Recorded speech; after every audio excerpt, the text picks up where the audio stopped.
ಭಗವತ್ಪಾದರ ಭಾಷ್ಯವನ್ನು ನೋಡಿ ವೇದವ್ಯಾಸರಿಗೆ ಮಹಾ ಸಂತೋಷ ಆಗಿಬಿಡ್ತು.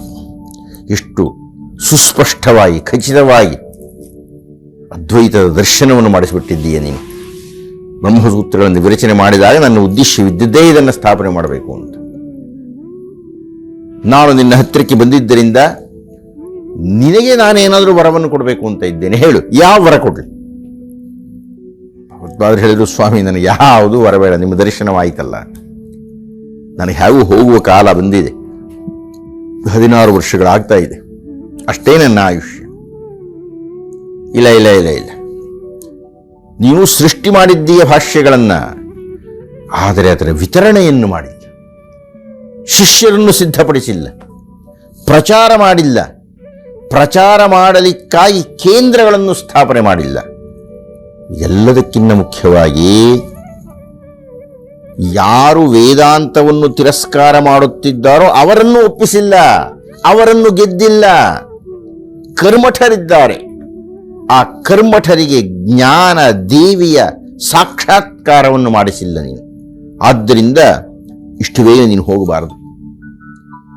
ನಾನು ಬಂದಿದ್ದರಿಂದ ನಿನಗೆ ಮತ್ತೆ 16 ವರ್ಷಗಳ ಆಯುಷ್ಯವನ್ನು ಕೊಡ್ತಾ ಇದ್ದೇನೆ. ಈ 16 ವರ್ಷಗಳಲ್ಲಿ ನೀನು ಮಾಡಬೇಕಾಗಿರತಕ್ಕಂಥ ಬಹಳ ಪ್ರಧಾನವಾಗಿರತಕ್ಕಂಥ ಕೆಲಸಗಳು ಅಂದರೆ, ಕರ್ಮಠರಿಗೆ ಕರ್ಮವೇ ಪ್ರಧಾನ ಅಲ್ಲಪ್ಪ. ಆ ಕರ್ಮ ಅನ್ನತಕ್ಕಂಥದ್ದು ಬಂಧನದಲ್ಲಿ ಸಿಕ್ಕಾಕ್ಸುತ್ತೆ. ಈ ಕರ್ಮದಿಂದ, ಕರ್ಮದ ಬಂಧನದಿಂದ, ಕರ್ಮದ ಸಂಕೋಲೆಗಳಿಂದ, ಯಜ್ಞ ಯಾಗಾದಿಗಳ ಉಸುರು ಕಟ್ಟಿಸುವ ಹೋಮ ಧೂಮದಿಂದ ಅವರನ್ನು ಬಿಡುಗಡೆ ಮಾಡಿ ಮುಕ್ತಿಯ ಪಥಕ್ಕೆ ಕರ್ಕೊಂಡು ಹೋಗಬೇಕು. ಅದು ನಿನ್ನ ಗುರಿ ಇರಬೇಕು. ಆ ಗುರಿಯನ್ನು ಸಾಧಿಸಬೇಕಾಗಿದ್ದರೆ ನೀನು ಪ್ರಚಾರ ಮಾಡಬೇಕು, ಪ್ರವಾಸ ಮಾಡಬೇಕು, ಶಿಷ್ಯ ಪ್ರಶಿಷ್ಯರನ್ನು ಸ್ಥಾಪನೆ ಮಾಡಬೇಕು, ಅವರವರಿಗೆ ಒಂದೊಂದು ಕಾರ್ಯಕ್ಷೇತ್ರವನ್ನು ವಿಂಗಡಿಸಿಕೊಡಬೇಕು. ಎಲ್ಲದಕ್ಕಿಂತ ಮೊದಲು ನೀನು ಮಾಡಬೇಕಾಗಿರತಕ್ಕಂಥದ್ದು, ಯಾರು ಕರ್ಮಠರಿದ್ದಾರೆಯೋ, ಕರ್ಮಠ ಪ್ರಮುಖರಿದ್ದಾರೆಯೋ ಅವರನ್ನು ನೀನು ಗೆಲ್ಲಬೇಕು. ಭಗವತ್ಪಾದರು ವ್ಯಾಸ ಮಹರ್ಷಿಗಳು ಕೊಟ್ಟಂತಹ ಆಯುಷ್ಯ ಸ್ವೀಕಾರದ ನಂತರ ಅವರು ಕೊಟ್ಟಂತಹ ಮಾರ್ಗದರ್ಶನದಲ್ಲಿ ಮುಂದಕ್ಕೆ ಹೊರಟರು. ಎಲ್ಲಿಂದ ಆರಂಭ ಮಾಡೋಣ ಅಂತ ಯೋಚನೆ ಮಾಡ್ತಾ ಇದ್ದಾರೆ. ಒಮ್ಮೆ ಅವರಿಗೆ ಸುದ್ದಿ ಗೊತ್ತಾಯಿತು. ಜನರು ಮಾತಾಡ್ತಾ ಇದ್ದಾರೆ, ಓ ಕುಮಾರಲ ಭಟ್ರು ತುಷಾಗ್ನಿಯನ್ನು ಪ್ರವೇಶ ಮಾಡಿಬಿಟ್ಟಿದ್ದಾರೆ.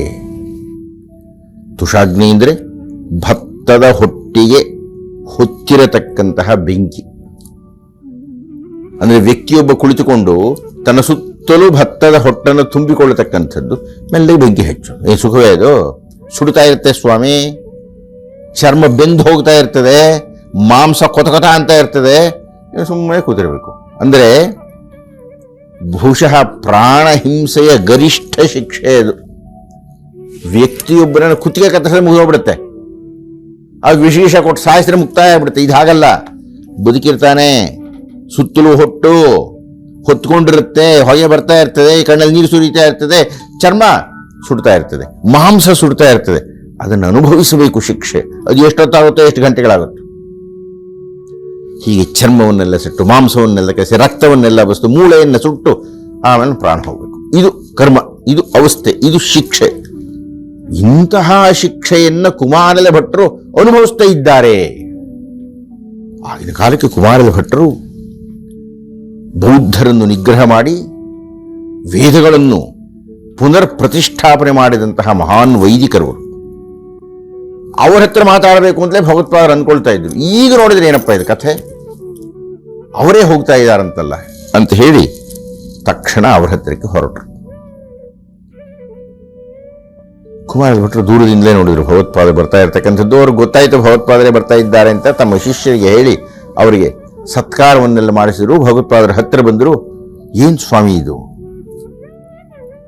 ಕುಮಾರ ಭಟ್ರು ಹೇಳಿದರು, ನಾನು 2 ತಪ್ಪುಗಳನ್ನು ಮಾಡಿಬಿಟ್ಟಿದ್ದೇನೆ. ನೀವು ಬಂದಿದ್ದು ಬಹಳ ಸಂತೋಷ ನನಗೆ. ನಿಮ್ಮ ಹತ್ರ ಮಾತಾಡಬೇಕು ಅಂತ ಇದ್ದೆ. ನೀವು ಭಾಷ್ಯಗಳನ್ನೆಲ್ಲ ಬರೆದು ಬಿಟ್ಟಿದ್ದೀರಂತೆ. ಆದರೆ ನನಗೆ ಅದೃಷ್ಟವಿಲ್ಲ. ನಾನು ಸಾಯುವ ದಿಕ್ಕಿಗೆ ಹೊರಟಿದ್ದೇನೆ. ಯಾಕೆಂದ್ರೆ ನಾನು 2 ತಪ್ಪು ಮಾಡಿದ್ದೆ. 1ನೆಯ ತಪ್ಪು, ಈ ಬೌದ್ಧರು ವೇದಗಳನ್ನು ವಿರೋಧ ಮಾಡ್ತಾ ಇದ್ದಾಗ, ವೇದಗಳನ್ನು ವಿರೋಧಿಸುತ್ತಿದ್ದಾಗ ಅದನ್ನು ನಾನು ವಿರೋಧಿಸಬೇಕಾಗಿತ್ತು. ಹೀಗಾಗಿ ನನ್ನ ಉದ್ದೇಶ ಏನಿತ್ತು? ವೇದವನ್ನು ತಿರಸ್ಕಾರ ಮಾಡತಕ್ಕಂತಹ ಬೌದ್ಧರಿಗೆ ಉತ್ತರವಾಗಿ ವೇದ ಪ್ರಾಮಾಣ್ಯವನ್ನು ಸ್ಥಾಪನೆ ಮಾಡಬೇಕಾಯಿತು. ಮತ್ತೆ ಈ ವಿಷಯ ಖಚಿತವಾಗಲಿ, ವೇದಗಳನ್ನ ಬೌದ್ಧರು ತಿರಸ್ಕಾರ ಮಾಡ್ತಾ ಇದ್ರು, ವಿರೋಧಿಸ್ತಾ ಇದ್ರು, ನೈಚ್ಯಾನುಸಂಧಾನ ಮಾಡ್ತಾ ಇದ್ರು, ಅದರ ಬಗ್ಗೆ ಸಾಕಷ್ಟು ಪ್ರಹಾರ ಮಾಡ್ತಾ ಇದ್ರು. ಹೀಗೆ ನನ್ನ ಗುರಿ ಏನಿತ್ತು? ಬೌದ್ಧರ ಟೀಕಾಸ್ತ್ರಗಳಿಗೆ, ಬೌದ್ಧರ ನಿಂದನೆಗೆ ಗುರಿಯಾಗಿರತಕ್ಕಂಥ ವೇದವನ್ನು ಸ್ಥಾಪನೆ ಮಾಡಬೇಕಾಯಿತು. ವೈದಿಕ ಮಂತ್ರಗಳಿಗೆ ಮಾನ್ಯತೆಯನ್ನು ಕೊಡಿಸಬೇಕಾಯಿತು. ವೈದಿಕ ಮಂತ್ರಗಳು ಅಂದ್ರೇನು? ಕರ್ಮಕಾಂಡ. ಕರ್ಮಕಾಂಡ ಅಂದ್ರೇನು? ಯಜ್ಞಯಾಗಾದಿಗಳನ್ನು ಮಾಡತಕ್ಕಂಥ ವಿಷಯಗಳ ಪಟ್ಟಿ. ಅಂದರೆ ಸಂಹಿತಾ ಭಾಗ ಅಂತ ನಾವು ಯಾವುದನ್ನು ವೇದದಲ್ಲಿ, ಅದು ಋಗ್ವೇದ ಇರಲಿ, ಯಜುರ್ವೇದ ಇರಲಿ, ಯಾವ ವೇದವೇ ಇರಲಿ ಕರಿತೀವೋ ಅದು ಕರ್ಮಕಾಂಡ. ನಾನು ಆ ಕರ್ಮಕಾಂಡವನ್ನು ಸ್ಥಾಪನೆ ಮಾಡಬೇಕಾಯಿತು. ಅಂದರೆ ವೇದವನ್ನು ಮರುಸ್ಥಾಪನೆ ಮಾಡಬೇಕಾಯಿತು.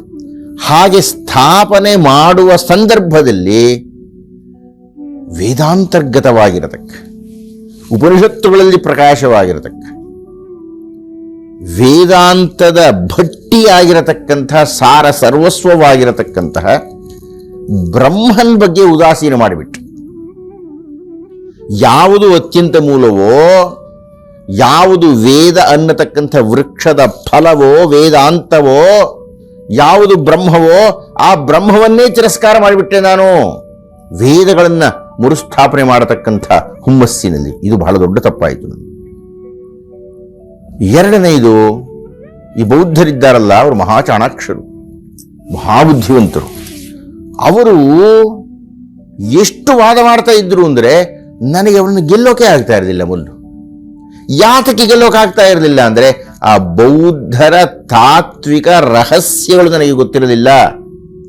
ನಾನು ಬರೀ ಒಮ್ಮುಖವಾಗಿ ವೈದಿಕನಾಗಿ ಮಾತನಾಡ್ತಾ ಇದ್ದೇನೆ ವಿನಃ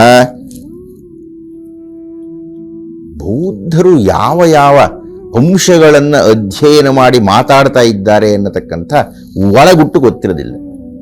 ಅದಕ್ಕೆ ನಾನೇನು ಮಾಡಬೇಕಾಯಿತು? ಒಬ್ಬ ಬೌದ್ಧ ಗುರುವಿನ ಹತ್ತಿರಕ್ಕೆ ಶಿಷ್ಯನ ವೇಷವನ್ನು ತೊಟ್ಟು ಹೋದೆ.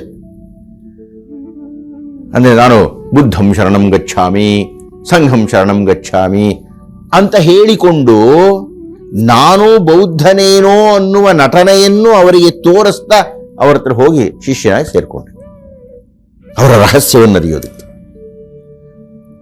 ಹಾಗೆ ಸೇರಿಕೊಂಡ ಮೇಲೆ ಅವ್ರ ವಿಷಯ ಎಲ್ಲ ಗೊತ್ತಾಯಿತು ನನಗೆ. ಆದರೆ ಯಾವತ್ತೋ ಒಂದ್ಸಲ ಅವರು ವೇದ ನಿಂದನೆಯನ್ನು ಮಾಡಿದಾಗ, ವೇದವನ್ನು ಬೈದಾಗ, ವೇದವನ್ನು ಹಳಿದಾಗ, ವೇದವನ್ನು ತಿರಸ್ಕಾರ ಮಾಡಿದಾಗ ತುಂಬ ನೊಂದು ನನ್ನ ಕಣ್ಣಲ್ಲಿ ನೀರು ಬರೋಕ್ಕೆ ಶುರುವಾಯಿತು. ಆಗ ಅವ್ರಿಗೆ ಗೊತ್ತಾಯ್ತು, ಓಹೋ ಇವು ನಿಜವಾದ ಬೌದ್ಧನಲ್ಲ ಅಂತ ಹೇಳಿ ಮಹಡಿಯ ಮೇಲೆ ಇದ್ದ ನನ್ನನ್ನು ಕೆಳಕ್ಕೆ ನೂಕಿದರು. ನಾನು ಸಂಕಲ್ಪ ಮಾಡಿದೆ, ಪ್ರತಿಜ್ಞೆ ಮಾಡಿದೆ, ವೇದಗಳೇ ನಿಜವಾಗಿದ್ದರೆ ನನಗೇನು ಹಾನಿಯಾಗದೇ ಇರಲಿ ಅಂತ.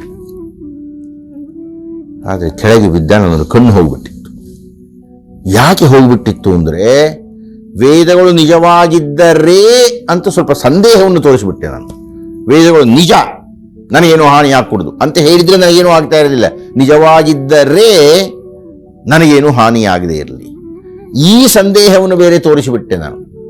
ಅದಕ್ಕಿಂತ ಮುಖ್ಯವಾಗಿ ಪಾಠವನ್ನು ಹೇಳಿಕೊಟ್ಟಂತಹ, ಉಪದೇಶವನ್ನು ಕೊಟ್ಟಂತಹ, ರಹಸ್ಯವನ್ನು ಪರಸ್ಯ ಮಾಡಿದಂತಹ, ತನ್ನ ಧರ್ಮದ ಗುಟ್ಟುಗಳನ್ನು ಹೇಳಿಕೊಟ್ಟಂತಹ ಗುರುವಿಗೆ ದ್ರೋಹ ಮಾಡಿಬಿಟ್ಟೆ. ಯಾಕೆಂದ್ರೆ ನನಗೆ ನನ್ನ ಸ್ವಧರ್ಮವನ್ನು ಸ್ಥಾಪನೆ ಮಾಡಬೇಕಾಯಿತು. ಹೀಗಾಗಿ ನನಗೆ ಬೌದ್ಧ ಧರ್ಮವನ್ನು ಹೇಳಿಕೊಟ್ಟ ಗುರುವಿಗೆ ವಿರೋಧಿಯಾದೆ, ಅವನ ಮತವನ್ನು ತಿರಸ್ಕಾರ ಮಾಡಿದೆ. ಬೌದ್ಧ ಧರ್ಮವನ್ನು, ಅವರ ಗುಟ್ಟುಗಳನ್ನು ಕಲಿತ ಮೇಲೆ ಸಂಪೂರ್ಣವಾಗಿ ತಿರಸ್ಕಾರ ಮಾಡಿ ವೈದಿಕ ಧರ್ಮವನ್ನು ಸ್ಥಾಪನೆ ಮಾಡಿದೆ ನಾನು. ಅದು ವೈಯಕ್ತಿಕವಾಗಿ ಸಂತೋಷ, ಆದರೆ ಅದು ತಪ್ಪೇ ತಾನೆ. ಗುರುದ್ರೋಹ ಮಾಡಿದ್ದು ತಪ್ಪೇ ತಾನೆ. ಈ ಎರಡು ಕಾರಣಗಳಿಂದ ಭಗವತ್ಪಾದರೆ ನಾನು ನನಗೆ ಶಿಕ್ಷೆಯನ್ನು ವಿಧಿಸಿಕೊಂಡು ಬಿಟ್ಟಿದ್ದೇನೆ. ಈ ಶಿಕ್ಷೆಯನ್ನು ಅನುಭವಿಸ್ತಲೇ ಸಾಯಬೇಕು ನಾನು ಅಂತ ನಿರ್ಣಯ ಮಾಡಿ ಈ ತುಷಾಗ್ನಿಯನ್ನು ಪ್ರವೇಶ ಮಾಡಿದ್ದೇನೆ. ಭಗವತ್ಪಾದರು ಹೇಳಿದರು, ಉದಾಹರಣೆ, ನಾನು ನನ್ನ ಮಂತ್ರ ಜಲದಿಂದ ನಿಮಗೆ ರಕ್ಷಣೆಯನ್ನು ಕೊಡ್ತೀನಿ, ನಿಮಗೆ ನೋವಾಗದಿರುವಂತೆ ಮಾಡ್ತೀನಿ, ಒಪ್ಪಿಕೊಳ್ಳಿ. ಬೇಡ ಬೇಡ ಬೇಡ ಬೇಡ. ಶಿಕ್ಷೆಯನ್ನು ಅನುಭವಿಸಬೇಕು ಅಂತ ಸಂಕಲ್ಪ ಮಾಡಿದ ಮೇಲೆ ನಿಮಗೆ ಆ ಸಾಮರ್ಥ್ಯ ಇದೆ, ನೀವು ಅದನ್ನು ಮಾಡಬಲ್ಲರಿ. ಹಾಗೆ ಮಾಡಿಕೊಂಡ್ರೆ ನನ್ನ ಸಂಕಲ್ಪ ಸರಿ ಹೋಗೋದಿಲ್ಲ. ಆದರೆ ನಾನು ಸಲಹೆ ಕೊಡ್ತೀನಿ ನಿಮಗೆ. ನೀವು ಯಾವ ಕಾರಣದಿಂದ ಬಂದಿದ್ದೀರಿ ಅಂತ ನನಗೆ ಗೊತ್ತು. ವೈದಿಕ ದೃಷ್ಟಿಕೋನವನ್ನು, ಕರ್ಮಕಾಂಡವನ್ನು ವಿಪುಲವಾಗಿ ಚರ್ಚೆ ಮಾಡಿ, ಕರ್ಮಕಾಂಡಕ್ಕಿಂತ ಜ್ಞಾನಕಾಂಡ ಅನ್ನತಕ್ಕಂಥದ್ದು ಶ್ರೇಷ್ಠ ಅಂತ ನಿರೂಪಣೆ ಮಾಡಲಿಕ್ಕಾಗಿ ತಾವು ಆಗಮಿಸಿದ್ದೀರಿ ನನ್ನ ಹತ್ತಿರಕ್ಕೆ. ನಿಜ, ಈ ಮುಹೂರ್ತದಲ್ಲಿ ಭಾರತದಲ್ಲಿ ಕರ್ಮಕಾಂಡವನ್ನು ಪ್ರತಿನಿಧಿಸ್ತಕ್ಕಂಥವನು ನಾನೇ. ಆದರೆ ನಾನು ಸತ್ತು ಹೋಗ್ತಾ ಇದ್ದೀನಲ್ಲ. ಆದ್ದರಿಂದ ನಿಮ್ಮ ಅಪೇಕ್ಷೆ, ನಿಮ್ಮ ನಿರೀಕ್ಷೆ ಹುಸಿಯಾಗಬಾರದಲ್ಲ. ಅದನ್ನು ನಾನು ಸಲಹೆ ಕೊಡ್ತೀನಿ. ಮಾಹಿಷ್ಮತಿ ಪಟ್ಟಣ ಅಂತ ಒಂದುಂಟು, ಅದರೊಳಗೆ ನನ್ನ ಶಿಷ್ಯನಿದ್ದಾನೆ, ಮಂಡನ ಮಿಶ್ರ ಅಂತ. ಮಹಾಸಮರ್ಥ, ಮಹಾಶಾಸ್ತ್ರವೇತ್ತ, ಅತ್ಯಂತ ಗಂಭೀರವಾಗಿ ವಾದವನ್ನು ಮಂಡನೆ ಮಾಡಬಲ್ಲಂತಹವನು, ಶುದ್ಧ ಕರ್ಮಕಾಂಡಿಯವನು, ಶುದ್ಧ ಕರ್ಮಠ. ನೋಡಿ, ನೀವು ಅವನ ಜೊತೆಗೆ ವಾದವನ್ನು ಮಾಡಿ ಅವನನ್ನು ಜಯಿಸಿಬಿಟ್ಟರೆ, ಅಂದರೆ ಅವನು ನಿಮ್ಮ ಜ್ಞಾನಕಾಂಡವನ್ನು ಮಾನ್ಯ ಮಾಡುವಂತೆ ಮಾಡಿಬಿಟ್ಟರೆ ಅಲ್ಲಿಗೆ ನೀವು ಅರ್ಧ ಗೆದ್ದಂತೆ. ಅವನನ್ನು ಶಿಷ್ಯನನ್ನಾಗಿ ಮಾಡಿಕೊಂಡು, ಅವನನ್ನು ಪರಿವರ್ತನೆ ಮಾಡಿಕೊಂಡು ಇಡೀ ಭಾರತವನ್ನು ಸಂಚರಿಸಿ ನೀವು ನಿಮ್ಮ ಅದ್ವೈತವನ್ನು ಸ್ಥಾಪನೆ ಮಾಡಬಹುದು. ಆದ್ದರಿಂದ ಮಹೇಶ್ಪತಿ ಪಟ್ಟಣಕ್ಕೆ ಹೋಗಿ ಮಂಡನ ಮಿಶ್ರರ ಜೊತೆಗೆ ಚಿಂತನೆಯನ್ನು ಮಾಡಿ, ಕುಮಾರದ ಭಟ್ರ ಸಲಹೆಯನ್ನು ಕೇಳಿ, ಅವರಿಗೆ ಬ್ರಹ್ಮೋಪದೇಶವನ್ನು ಮಾಡಿ, ಪರಬ್ರಹ್ಮನ ಸಾಕ್ಷಾತ್ಕಾರವನ್ನು ಅವರಿಗೆ ಮಾಡಿಸಿದಂತಹ ಭಗವತ್ಪಾದರು ಗಗನ ಮಾರ್ಗದಲ್ಲಿ ಮಾಹಿಷ್ಪತಿ ಪಟ್ಟಣಕ್ಕೆ ಹೋದರಂತೆ. ತುಂಬ ಸುಂದರವಾದ ಒಂದು ಸನ್ನಿವೇಶ. ಎರಡು ಅಂಶಗಳಲ್ಲಿ ಖಚಿತವಾಗುತ್ತೆ ನಮಗೆ. ಭಗವತ್ಪಾದರು ಅಲ್ಲಿ ಬರ್ತಾ ಇರತಕ್ಕಂಥ ಹೆಣ್ಣು ಮಕ್ಕಳನ್ನು ಕೇಳಿದ್ದಾರೆ. ಏನಮ್ಮ, ಇಲ್ಲಿ ಮಂಡನ ಮಿಶ್ರ ಮನೆ ಎಲ್ಲಿದೆ ಅಂತ ಗೊತ್ತೇ? ಅವರಲ್ಲಿ ಮಂಡನ ಮಿಶ್ರ ಮನೆ ಹುಡುಕೋದು ಕಷ್ಟನೇನ್ರಿ? ಬಹಳ ಸುಲಭವಾಗಿರತಕ್ಕಂಥದ್ದು. ನೀವು ಹೀಗೆ ಹುಡ್ಕೊಂಡು ಹೋಗಿ, ಯಾರ ಮನೆಯ ಜಗುಲಿಯ ಮೇಲೆ ತೂಗು ಹಾಕಿರತಕ್ಕಂತಹ ಪಂಜರಗಳ ಒಳಗೆ ಇರತಕ್ಕಂತಹ ಗಿಣಿಗಳು ಹೀಗೆ ಮಾತನಾಡುತ್ತದೆಯೋ, ಸ್ವತಃ ಪ್ರಮಾಣಂ ಪರತಃ ಪ್ರಮಾಣಂ ಕ್ಷೀರಾಂಗನಾ ಯತ್ರ ಗಿರಂ ಗಿರಂತಿ ದ್ವಾರಸ್ಥ ನೀಡಾಂತರ ಸನ್ನಿರುದ್ಧ ಜಾನೀಹಿತಂ ಮಂಡನ ಪಂಡಿತೌಕಃ. ಜಾನೀಹಿತಂ ಮಂಡನ ಪಂಡಿತೌಕಃ. ನೀವು ತಿಳ್ಕೊಳ್ಳಿ, ಮಂಡನ ಪಂಡಿತನ ಮನೆ ಇದು ಅಂತ ತಿಳ್ಕೊಳ್ಳಿ. ಯಾವ ಮನೆಯ ಮುಂದೆ ಈ ಕಡೆ ಒಂದಷ್ಟು ಗಿಳಿಗಳಿರುತ್ತೆ, ಈ ಕಡೆ ಒಂದಷ್ಟು ಗಿಳಿಗಳಿರುತ್ತೆ, ಇವೆರಡು ಚರ್ಚೆ ಮಾಡುತ್ತೆ. ಏನಂತ ಚರ್ಚೆ ಮಾಡುತ್ತೆ? ಸ್ವತಃ ಪ್ರಮಾಣಂ ಪರತಃ ಪ್ರಮಾಣಂ. ಯಾವುದರಿ ಪ್ರಮಾಣ? ಏನು ವೇದಗಳು ಹೇಳ್ತಕ್ಕಂಥ ಸ್ವತಃ ಪ್ರಮಾಣವೇ ಅಥವಾ ಪರಪ್ರಮಾಣವೇ? ವೇದಾಂತ ತೋರಿಸ್ತಕ್ಕಂಥದ್ದು ಯಾವುದು ಪ್ರಮಾಣ ನಮಗೆ ಅಂತ ಗಿಳಿಗಳು ಚರ್ಚೆ ಮಾಡುತ್ತೆ. ಗಿಳಿಗಳು ಚರ್ಚೆ ಮಾಡ್ತಾ ಇದ್ರೆ ಅರ್ಥ ಏನು? ಅಷ್ಟು ಬಾರಿ ಆ ಜಿಗಲಿಗಳ ಮೇಲೆ ಇಂಥ ವೇದಾಂತದ ಚರ್ಚೆಗಳು ನಡೆದು ಬಿಟ್ಟಿದೆ. ಆ ಗಿಳಿಗಳು ಕೇಳಿಸಿಕೊಂಡು ಇಂಥ ಮಾತುಗಳನ್ನು ಪುನರುಚ್ಚಾರ ಮಾಡುತ್ತೆ. ಅಂದರೆ ಇನ್ನೆಷ್ಟು ಚರ್ಚೆಗಳು ಆ ಜಿಗಲಿಯ ಮೇಲೆ ನಡೆದಿರಬೇಕು.